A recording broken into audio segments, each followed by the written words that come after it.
Hello friends, आज हम लोग डिस्कस करने वाले हैं पीएसयूज इंटरव्यू में जो हॉबी वाले जो सेक्शन होता है। मतलब आपके इंटरव्यू में जाने के बाद आपसे एक पूछा जाएगा कि व्हाट इज़ योर हॉबीज़, और उससे रिलेटेड अगर आपको आपको अपनी हॉबी पता है कि आपकी हॉबी क्या है तो आप वही जवाब देना। बट कुछ लोगों का हॉबी नहीं होता है, और मैंने आपको लास्ट वीडियो में बताया था कि कुछ हॉबीज़ बताऊंगा और उनसे रिलेटेड कुछ क्वेश्चंस भी बताऊंगा, ताकि आपको ऐसे लड़के जिनके पास कुछ हॉबीज़ नहीं है वो हॉबीज़ भी बोल सके अपने इंटरव्यू में जाके, और इसके साथ साथ आप उससे रिलेटेड क्या क्या क्वेश्चंस आपसे पूछे जा सकते हैं जिसको आप बैकअप में तैयार रखें, ताकि इंटरव्यूअर को ना पता चले कि हाँ इसका हॉबी है तो नहीं बट फिर भी ये बता रहा है जानबूझ के।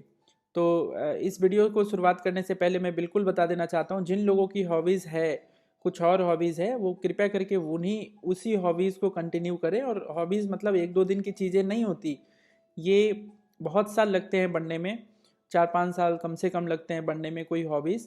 तो कोई दिक्कत नहीं है, लेकिन अगर जिनके पास नहीं है हॉबीज़ वो लोग इस वीडियो को देख सकते हैं। और इनसे फिर क्या आपको होमवर्क करने चाहिए, क्योंकि आपका हॉबी नहीं रहेगा तो आपको उस के बारे में, उस चीज़ के बारे में आपको पता नहीं रहेगी, तो आपको क्या होमवर्क करना चाहिए वो हम लोग क्या क्या क्वेश्चन आपसे पूछ सकते हैं उनको तैयार करने के बाद हम लोग कर सकते हैं। तो सबसे पहला जो हॉबी स्टूडेंट्स जो जाके बोलते हैं, सबसे कॉमन सा हॉबी है कि लिसनिंग म्यूज़िक। लिसनिंग म्यूज़िक, सब लोग म्यूज़िक सुनता है और सब लोग गाना भी गाते हैं। तो कोई बोल सकता है हॉबीज़ में कि मुझे गाना सुनना पसंद है, या कोई कोई बोल सकता है कि मुझे गाना गाना पसंद है। तो ये सबसे कॉमन हॉबी है, सब लोगों को पता होता है कि हाँ चलो ठीक है, तो इसको लिख भी देते हैं बहुत सारे लोग, लेकिन इसमें बैकअप आपके पास होनी चाहिए ताकि आप इसको जस्टिफाई कर सके कि हाँ लिसनिंग हॉबी आपका हॉबी है। तो सबसे पहले आपको क्वेश्चन क्या पूछेंगे, अगर आपने हॉबी बोला लिसनिंग म्यूज़िक, या आपने सिंगिंग सॉन्ग करके ऐसा पूछ दिया, तो आपसे पूछेंगे कि किस टाइप की म्यूज़िक आप सुनते हैं, या किस टाइप की सॉन्ग आप गाते हैं। तो आपको बोलना है कि कैसे कैसे सॉन्ग में, तो क्लासिकल गाते हैं या क्लासिकल म्यूज़िक आपको सुनना पसंद है, इंस्ट्रूमेंटल सुनना पसंद है, कि आपको रॉक म्यूज़िक या हिप हॉप। फिर आपसे पूछ सकते हैं कि आपका फेवरेट सिंगर कौन है, आप किसको फॉलो करते हो, उनका फेवरेट, आपका फेवरेट सिंगर कौन है, फिर आपका फेवरेट गाना कौन है, आप कौन सा गाना सुनते हो। अगर आपका कोई फेवरेट गाना है तो आपसे पूछेंगे कि ये फेवरेट गाना आपको क्यों है। तो इस टाइप के आपसे क्वेश्चन वो पूछे जा सकते हैं। सिमिलरली आपसे पूछा जा सकता है कि आपको रैप पसंद है, जो रैपिंग आप आजकल करते हैं, तो आपको क्या वो पसंद है। तो अगर आपको पसंद है तो आप बोलिए कि हाँ पसंद है, अगर नहीं पसंद है तो आप बोलिए, और जस्टिफिएबल रीज़न आपके पास होनी चाहिए। ये आपकी मर्जी है, आप क्यों आपको पसंद है क्यों नहीं पसंद है वो आप उनको बता सकते हो। मतलब आप तैयार कर लेना इसको, है ना। आप पहले पहले से इन सारे क्वेश्चंस को लिख के तैयार कर लेना, ताकि आप इंटरव्यू में जाके आप ब्लैंक ना हो जाओ।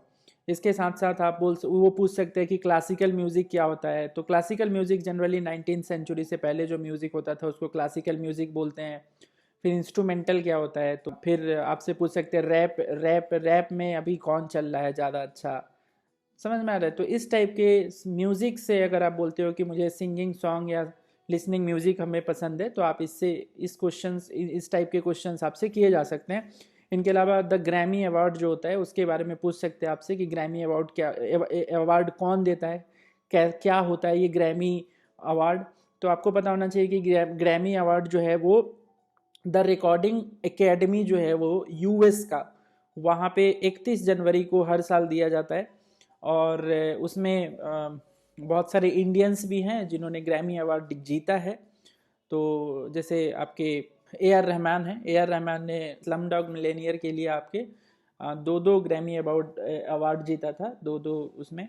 तो आप उसको देख लीजिएगा, है ना, ग्रैमी अवार्ड क्या है, अवार्ड क्या है। और रिसेंट में बहुत सारे जो इंडियंस हैं उन्होंने ग्रैमी अवार्ड अगर जीता है तो उनका नाम आपको पता होना चाहिए। तो इस टाइप के क्वेश्चन आपके पूछे जा सकते हैं अगर आपने हॉबीज़ सिंगिंग सॉन्ग या लिसनिंग म्यूजिक बोला है तो। Okay, now next is your, कुछ बहुत सारे लोग प्लेइंग चेस करके हॉबीज़ बोलते हैं। तो प्लेइंग चेस एक बड़ा कॉमन सा हॉबी है, और आप ये बोल सकते हैं सब लोग को थोड़ा बहुत चेस खेलना आता है। तो अब इसमें इससे रिलेटेड क्या क्या क्वेश्चन आपसे पूछ सकते हैं चेस से रिलेटेड, कि चेस से आप क्या सीखते हो। तो सबसे पहला क्वेश्चन हो सकता है कि आप जो चेस खेलते हो उससे क्या सीखने को मिलता है आपको। तो आप बोल सकते हो कि ये मोटिवेट करता है, ऑब्स्टेकल अगर लाइफ में आए तो उसको ओवरकम करने के लिए मोटिवेट करता है। फिर मैं जब भी हारता हूँ गेम को, when ever I with every game I lost, I realize my mistake and try to become better in the next game। तो ऐसे करके आप फ्रेम कर सकते हो थोड़ा आंसर। और उसके बाद आपको ये भी बता सकते हो कि सबको पता है कि चेस खेलने से हमारी जो माइंड होती है वो शार्प होती है और मेंटल हेल्थ जो होता है वो अच्छा होता है, तो इसलिए मैं चेस खेलता हूँ, तो चेस इसलिए खेलता हूँ, या ये सारी चीज़ें मुझे सीखने को मिलती है। तो ये सब आप बोल सकते हो। इसके अलावा वो क्या पूछ सकते हैं आपसे कि which side do you like to play, मतलब आप ब्लैक लेना चाहते हो कि वाइट लेना चाहते हो चेस में। तो क्योंकि आपको पता है कि जो वाइट वाले होते हो पहला मूव करते हैं, ब्लैक वाले बाद में मूव करते हैं। तो आप अगर वाइट बोलते हो तो इसका मतलब है कि आप एग्रेसिव हो, आप फर्स्ट मूवर हो, इनिशिएटर हो। तो इस टाइप के एक छोटा सा कंक्लूजन में भी वो ड्रॉ कर सकते हैं, बट ये आपकी परसेप्शन है। आप जो मन है आपको कि वाइट आपको अच्छा लगता है वाइट बोलो, ब्लैक अच्छा लगता है ब्लैक बोलो, बट यस रीज़न आपको खुद से बोलना है। और ब्लैक अगर आप बोलते हो यहाँ पे, तो इसका मतलब ये होता है कि साइकोलॉजिकल टर्म में ये होता है कि आप थोड़ा सा सॉलिड हो, ज़्यादा सॉलिड हो, आप सोच समझ के मतलब जैसा जैसा सिचुएशन होता है उस सिचुएशन के हिसाब से आप एक्ट करते हो। तो ये भी एक बड़ा अच्छा ट्रेट होता है। तो दोनों ट्रेट अच्छे हैं, आप इनिशिएटर हो या आप सोच समझ के चलते हो, समय अनुसार देख के चलते हो, तो ये दोनों अच्छे हैं। बट फिर भी अपने अपने हिसाब से एक्सप्लेन करना। आप ऐसे मत बोल देना वाइट अच्छा है, पता वो पूछे क्यों तो आप बता नहीं पाए, तो आप एक रीज़न तैयार कर लेना है ना। फिर आप आपसे पूछ सकते हैं कि आपका जो फेवरेट उसमें चेस बोर्ड में चेस पीसेस होते हैं ना बहुत सारे, तो उसमें फेवरेट कौन है, क्वीन है, किंग है, हाथी घोड़े, हिंदी में बोल देता हूँ। मुझे मेरा फेवरेट नहीं है चेस, मेरा हॉबी नहीं है चेस खेलना, बट फिर भी मैंने आपके लिए तैयार किया हुआ है। तो इसको हाथी घोड़े को क्या बोलते हैं अंग्रेजी में वो देख लेना। बिशॉप्स, नाइट, क्वीन, ये सब आपका पसंद हो सकता है।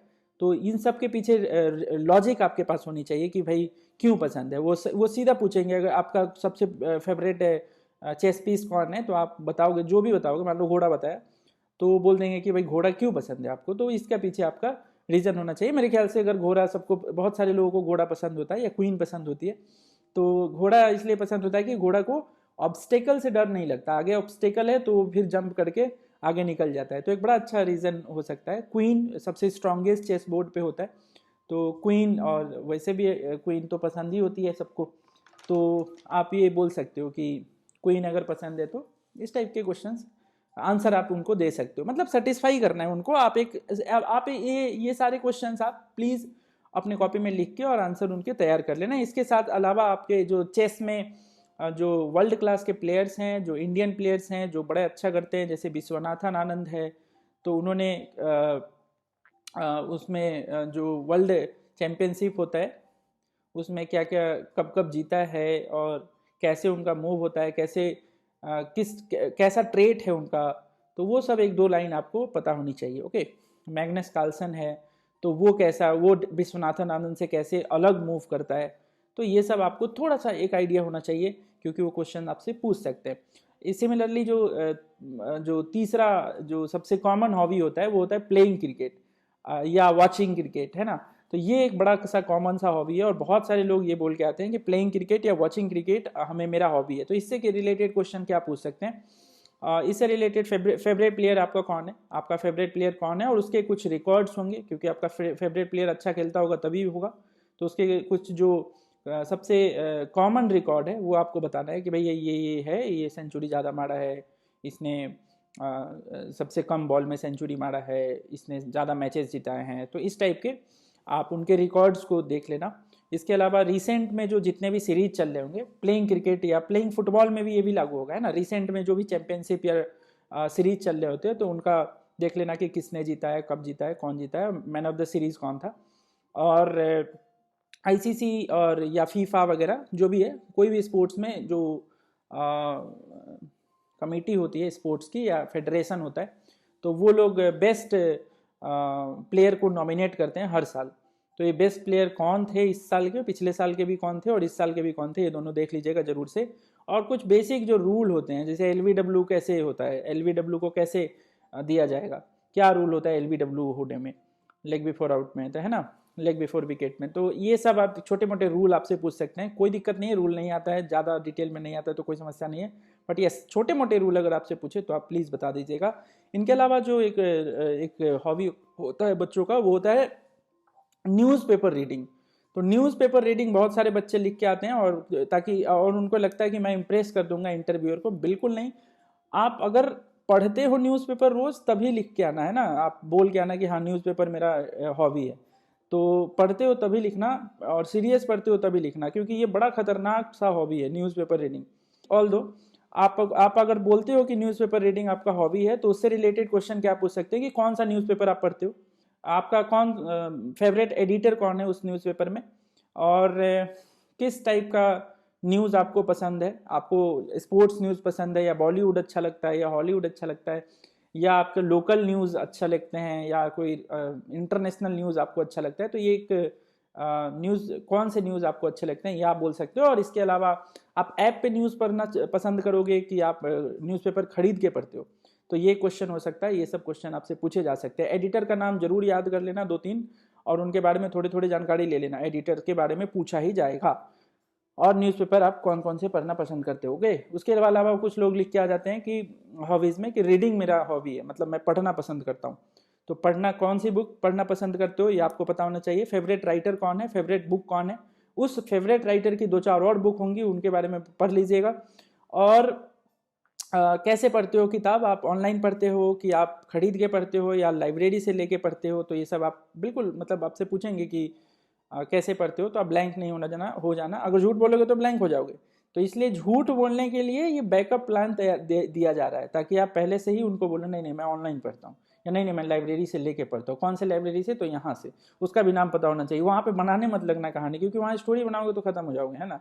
पहले से स्टोरी बना के उसको रिवाइज करोगे तो हो सकता है कि आपका काम चल जाए और आपका सिलेक्शन हो जाए। ओके, और सिमिलरली आप वो पूछ सकते हैं कि किंडल अभी चला हुआ है ऑनलाइन वाला, जो अमेजोन का किंडल है, तो किंडल और जो यूजुअल बुक होता है उसमें कौन अच्छा लगता है तुम्हें, या कौन से अच्छा हो सकता है। तो ये भी आप जवाब दे सकते हो कि हाँ ठीक है, किंडल कैरी करना आसान है, बहुत सारे बुक एक छोटे से टैब में आ जाता है, बुक को कैरी करने में मुश्किल होती है, लेकिन फीलिंग जो होती है वो बुक में ज़्यादा आती है। तो इस टाइप से आप अपने हिसाब से बोल सकते हो। और जो फेमस राइटर 2-3 अभी चल रहे हैं, उनके 2-2 3-3 बुक्स और उनके नाम वाम आपके पता होने चाहिए। तो ये कुछ जनरल हॉबीज़ हैं जो मतलब आप बोल सकते हो अपने इंटरव्यू में, और उनसे रिलेटेड कुछ क्वेश्चंस हैं वो आप तैयार कर सकते हो, मैंने अभी बताया है। उम्मीद है कि आपको ये वीडियो पसंद आया होगा। अगर आपको ये वीडियो पसंद आता है तो लाइक, शेयर और सब्सक्राइब कर दीजिए। और जो लोग इंटरव्यू में अपीयर होने जा रहे हैं उनको all the best. Thank you so much, thank you.